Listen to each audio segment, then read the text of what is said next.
اور اگر عقل حکومت کرتی ہے تو یہ تینوں کو کام پر لگاتی ہے. اور سب سے بہترین بات یہ ہے کہ جب عقل ان تینوں کو کام پر لگاتی ہے تو انہیں افراط و تفریط نہیں کرنے دیتی، بلکہ انہیں تعادل اور بیلنس پر مینٹین کرتی ہے. یعنی یہ ایکسٹریم بیہیویئر نہیں کر سکتے، انہیں بیلنسڈ بیہیویئر مینٹین کرنا پڑتا ہے.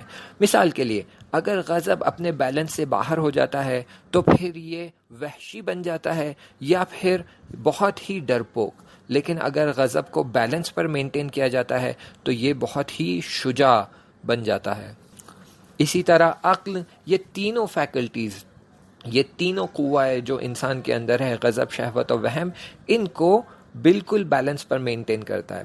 اس لیے غضب جب بیلنس پر ہوتا ہے تو یہ شجاعت ہوتی ہے، اور شہوت جب بیلنس پر ہوتی ہے تو یہ عفت ہوتی ہے، اور وہم جب بیلنس پر ہوتا ہے تو عدل ہوتا ہے. اور پھر عقل ان تینوں چیزوں کو بیلنس پر مینٹین کر کے حکمت کی طرف بڑھتی ہے، اور عقل کو حکمت حاصل ہوتی ہے. سورہ تغابن کی 16ویں آیت میں خداوند متعال کہتا ہے، اور جہاں تک ہو سکے اللہ کی نافرمانی سے ڈرو اور سنو اور اطاعت کرو اور مال خرچ کرو، یہ تمہارے لیے بہتر ہے. اور جو شخص اپنے نفس کے بخل سے بچایا گیا وہی لوگ فلاح پانے والے ہیں.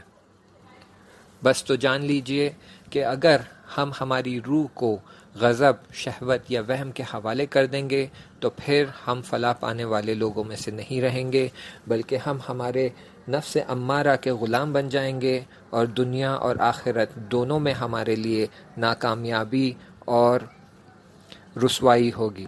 لیکن اگر عقل ہماری روح کی حکومت کرے گی تو دنیا اور آخرت دونوں میں کامیابی اور فلاح حاصل ہوگی.